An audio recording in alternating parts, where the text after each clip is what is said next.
Good morning and welcome to our service for the 25th of April. So today we are taking a slightly different perspective because in May we're going to have interviews with different people each Sunday about different ways of engaging with God, hearing his voice, feeling his presence. And these are what you might consider traditional ways of doing that. So today, just to get us started in the right frame of mind, we're thinking about how actually there might not be how we engage with God. So we've got an interview with Lynn, who I am sure, like me, you will find inspirational in her engagement with God in a way that may not be considered by some conventional, but is certainly a strong, living relationship with the God that we serve.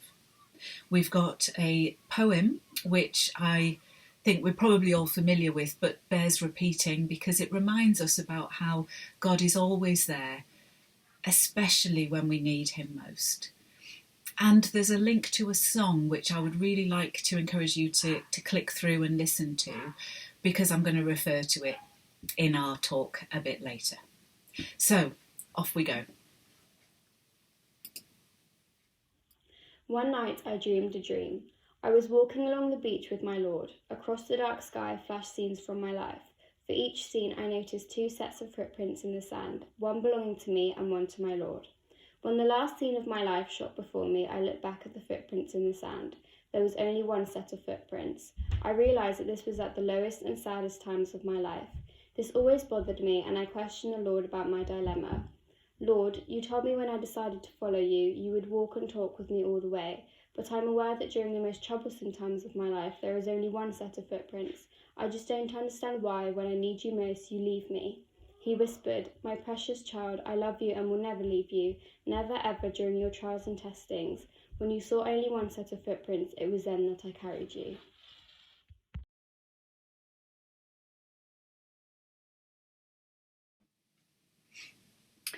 So today's service is about how a relationship with God doesn't have to fit a particular pattern. It's about being our own unique, authentic selves. And so the lovely Lynn Bartrip Kay has agreed to be grilled by me on her somewhat, let's say, I think it would be fair to say, unconventional relationship with God. Yeah. So I think maybe we could start, Lynn, if you could just share a little bit about your journey of faith. Hi, Claire. Lovely to see you. My journey of faith actually started when I was very little. I was brought up in a Methodist family. I went to Sunday school, used to help out with the younger children in Sunday school. A cousin of mine was a lay preacher, and anybody in the Methodist circuit years ago would know Peter Halls. He had a presence. He would walk into a room. He had a voice that boomed. And he never, he was a great guy. And I used to go with him sometimes when he went to chapels and did the service. And it was always great because wherever you were, the vicar and I always got invited back to a parishioner's home for lunch, and it was always great. So I was kind of brought up with it, actually in a building. And then as I grew up, I moved away from the building. I got jobs. I had a family, but I always was a Christian, because I believe Christianity is what you do, not what you say, and where you are, not necessarily where you go. Like I've said before, going to church no more makes you a Christian than going in your garage makes you a car. I firmly believe that, and I think actions speak louder than words as well. So I've tried to live a good life without consciously sometimes having that connection with my God, and I'll say my God because my God is my mate. I look at my God as a friend that's with me all the time. I pray every night. I'm a recovering alcoholic. I do the 12-step program. I have done the 12-step program and continue to do that. And one of the steps is at the end of every day, you have a word with your God, and my God is God. Other people's God is the ocean, nature, whatever. My God is actually God, as we know. And I go through my day and I kind of say, yeah, it was not good, was it? I need to improve on that. or hey, that was great, thank you. And I'll question sometimes. And why did that happen? What's going on? You know, come on. Just like I would a friend.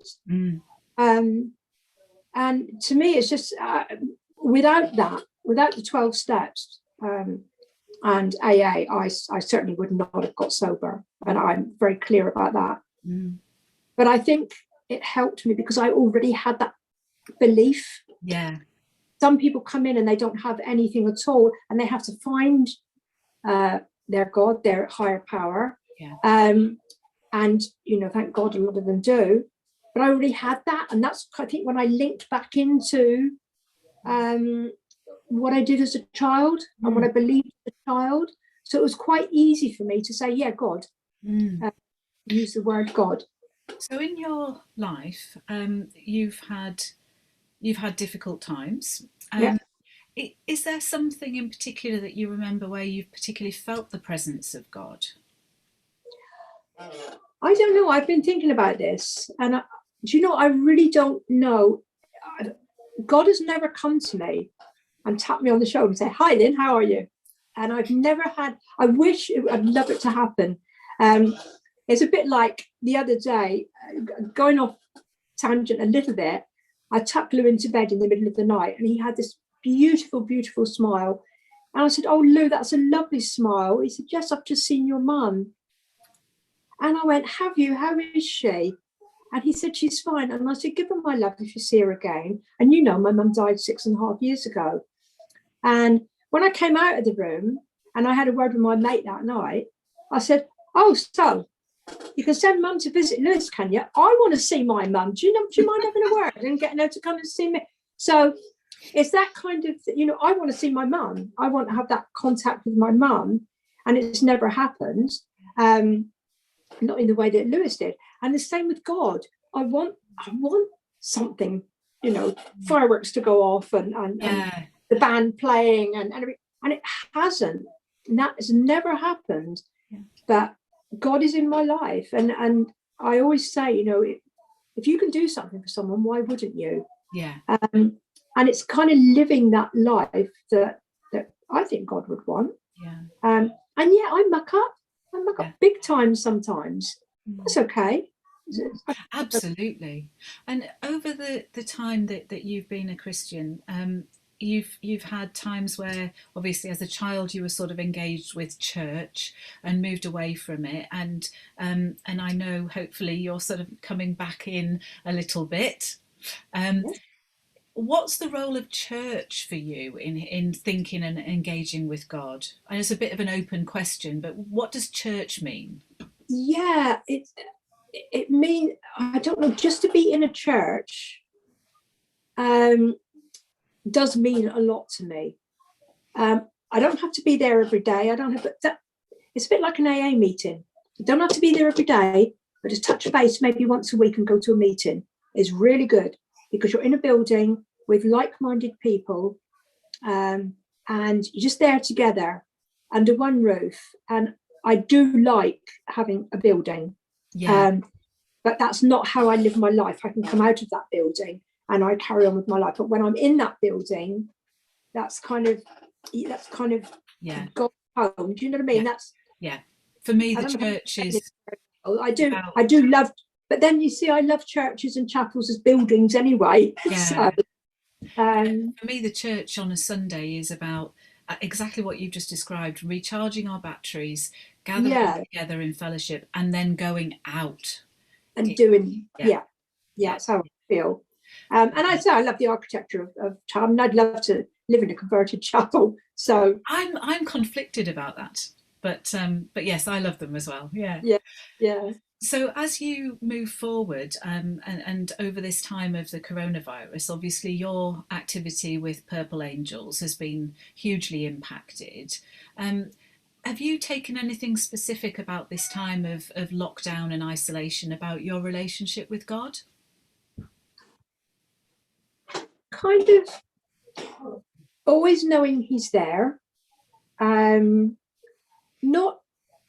I've not felt again this big intrusive, this big, but kind of gently there. And because I pray every night anyway to God, I guess through lockdown it's just what I do. It's just a different kind of prayer. I'm very aware that I pray now very differently to how I used to pray, particularly when I was drinking. I was bargaining all the time, let me offer this one and I'll promise this, and you do that for me and I'll do that for you. So my praying to God has totally changed now. I don't do any bargaining, and it's your will, not mine, be done. And that's why I say every night, your will, not mine, be done, because I can be very willful, excuse me, and I can ask for lots of things. I do pray for people. Yeah. I do. But at the end of that, it's always your will, not mine, be done. I'm not the one who's going to make the decision about the outcome of whatever it is I've prayed for. Yeah. So praying through the coronavirus has been a lot about other people, which I tend to do anyway, but I think it's been en masse, and it's been about a lot of people, thousands and thousands of people that I don't even know. Yeah. I'm praying for them and their situation, and thanking God every day. And I have done that. It's funny you should mention it, how things come to you. Thanking God every day that I haven't caught it, because if I did, I wouldn't survive with my COPD, asthma. I've got fluid on the chest. Yeah. Excuse me. I'm pretty sure. I mean, I'm a tough cookie, but and I'd give anything a fight. But it's one I don't think the odds would be on my side. Yeah. So I am very, very grateful to my God that I've not contacted. Yeah. And I've had my 2 jabs now. I'm very grateful for that. So, and I had no side effects other than the normal sore arm that I get with the flu jab. Lewis has had his first one, has his second one on Monday. So I count my blessings an awful lot in more so through the coronavirus, I think, than other times. I do anyway. I'm so lucky. I'm just so, anyway. I've got an amazing family. I've got an amazing life. And, as you get older, the body lets you down a little bit. My head, I'm still like, 30 up here. From here down, it's like 90. I know. I was talking to somebody the other day and realised that there are young people I talk to who I have tattoos that are older than they are. And I'm like, what? How did that happen? Yeah, I know. It's mad, isn't it? But you're still quite young. But yeah, so I think that this is the thing about our relationship with God as well, isn't it? Because as children of God, our age isn't really relevant. That relationship we have is just a constant, like you've described it, this constant conversation, the presence, the quiet presence that makes us know that we are held. Absolutely, without a doubt, and it is constant, so constant that sometimes I think I take it for granted. Sometimes I'm not aware it's there. Yeah. Until I come to night time, when I consciously of them, then I'm reevaluating my day and having my chat with my God, and saying that was a pretty awful day, wasn't it? Do you know what I mean? We need to do something about that. And why did you do that? What what's going on? And that's what I'm very conscious. That's my conscious time with my God. But during the day and when things are, mind you, having said that, I often do say thank you during the day. If something, I just look up and go thanks. And give him a wink or whatever, just as a mate, just as a friend. And it's nice to be able to do that. I live with somebody that I'm not able to have conversations with, and so if something really good happens, to be able to just look up and go thanks and wink, it's just like I've got somebody. This is what I was thinking about with the coronavirus and the isolation. There's something very subtly different for those of us who believe in God, because of course we are never alone. No. Yeah. No. And excuse me. Never alone. And also I'm not scared of dying. No. I don't want to do it yet, please. No. Not yet. Yeah.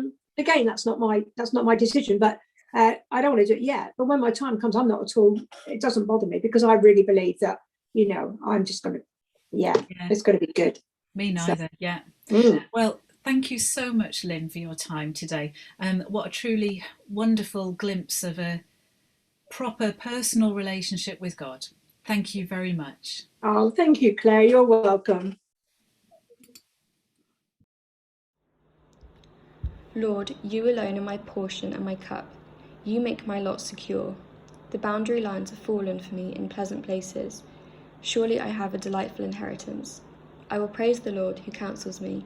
Even at night my heart instructs me. I keep my eyes always on the Lord. With him at my right hand I will not be shaken. Therefore my heart is glad and my tongue rejoices. My body also will rest secure, because you will not abandon me to the realm of the dead, nor will you let your faithful one see decay. You make known to me the path of life. You will fill me with joy in your presence, with eternal pleasures at your right hand.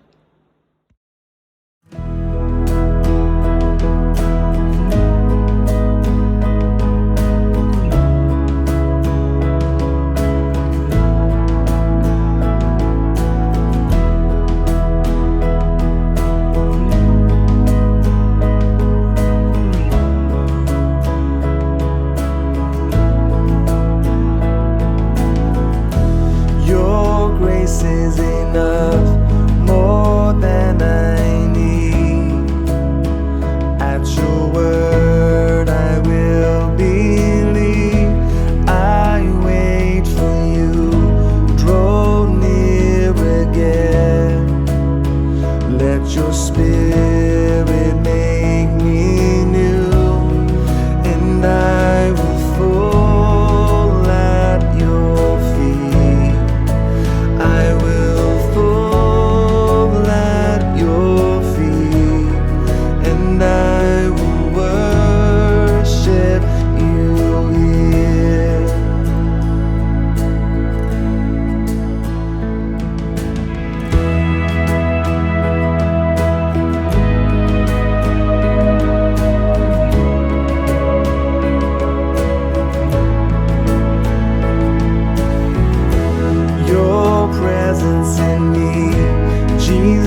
Before I begin our talk for today, I want to refer to the psalm which we have heard. We hear in here, "You will make known to me the path of life. You will fill me with joy in your presence, with eternal pleasures at your right hand." So, of course, we see a lot of Bible readings that suggest that God's will, the right path will be made clear to us. But for most of us, that's not something that happens in a angels singing, wonderful, visual, tangible communication from God. We do know, of course, that he never abandons us, as the psalmist also says. But how do we hear him? How do we hear and see God when we can't physically see someone standing in front of us talking to us? So the song that you clicked through, hopefully, and heard is based on the Narnia stories, and in particular the Prince Caspian book in the series. I'm sure you're all familiar with the stories, but if you aren't, I would really encourage you to read them. C.S. Lewis wrote a series of books with a lion character, Aslan, who deeply resonates with our Christian God and in particular with Jesus. And there are loads of theological elements in the stories. I even have a book that supports a Bible study based on Narnia, which I sincerely hope to use one day. C.S. Lewis was an adult convert to Christianity and had previously authored some works of Christian apologetics and fiction with Christian themes. But he did not originally set out to incorporate this Christian ideology into his Narnia stories. It's something that occurred to him as he wrote them. So in his own words, he said, "Some people seem to think that I began by asking myself how I could say something about Christianity to children, then fixed on the fairy tale as an instrument, then collected information about child psychology and decided what age group I'd write for, then drew up a list of basic Christian truths and hammered out allegories to embody them. This is all pure moonshine. I couldn't write in that way. It all began with images, a fawn carrying an umbrella, a queen on a sledge, a magnificent lion. At first, there wasn't anything Christian about them. That element pushed itself in of its own accord." So how's that for God making his presence felt in unexpected ways? The message that the song picks up is that even when we don't see him, God is there. He doesn't desert us, ever. And he'll be there whenever we need him. So in my conversation with Lynn, we explored the idea of a relationship with God. And for me, it's really important to say that that relationship will be personal to us. There is no right and wrong way to be in relationship with God, and he recognises our needs, and he comes to us where we are. So in the Narnia stories, the Pevensey children go to Narnia, and then they are taken back to their world and time, and when they are needed, they are called back to Narnia. And Aslan is also there when they need him. But in this particular book of the series, the children lose a lot of time when they don't follow Aslan when he beckons to them. So this feels like one of the messages we receive from God. Even if we lose our way, he's still there waiting for us. So Lucy saw Aslan and she wanted to follow him, but she couldn't convince the others, and so she followed them on the wrong path, crying as she did so. So maybe this is a call to us to keep our faith, even when we're faced with a world that doesn't share it. So in May, we're looking at different areas of feeling God's presence, and each of them is, of course, equally valid. But it's also possible to have a relationship with God separate to any formal idea of what that should look like. Interestingly, the lectionary reading I'm preaching on in person today at Cubit Chapel is a passage from John's Gospel about the Good Shepherd. "I have other sheep that are not of this sheep pen. I must bring them also. They too will listen to my voice, and there shall be one flock and one shepherd." So this bit of the Narnia story is also quite relevant to us today because the people of Narnia were in danger of forgetting Aslan. And we are surrounded by people who do not recognise or want a relationship with God. The passage from John talks to us of the shepherd calling others outside the Jewish community, and all will be able to hear the voice of the shepherd. But sometimes that's easier than other times. So bear with me as I try and pull this all together. So the Bible reading talks about other sheep. And in the Narnia book, Lucy, who is the youngest sibling, is the one that knew that Aslan wanted them to follow him, but the others wouldn't listen. Sometimes it's the outsider or the newcomer who can speak to us and open our eyes to new ways to engage with God.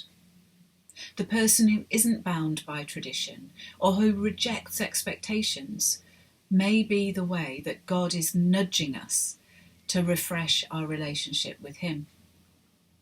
God calls us to relationship, not to religion.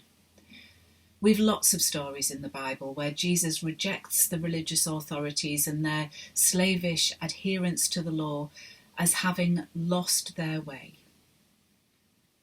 Now, don't get me wrong, I clearly support a traditional interpretation of a relationship with God to include attendance at worship. Vicars, after all, do only work on Sundays. But it doesn't end there, and for some people that just doesn't work. You might not be able to physically access in-person worship. There might not be something that feeds you spiritually, locally to you. And even if you do go, the relationship needs to be more than sitting in a particular building on a particular day at a particular time. So I'm really looking forward to restarting in-person worship, but as much as anything, so that we can get back to our shared spiritual journey, learning from all the different perspectives and experiences people have to share with us, so that we can move forward together in faith with God at our side. So please do feel empowered to define how you walk with God. Even when you can't see him, he is always there. Peace be with you.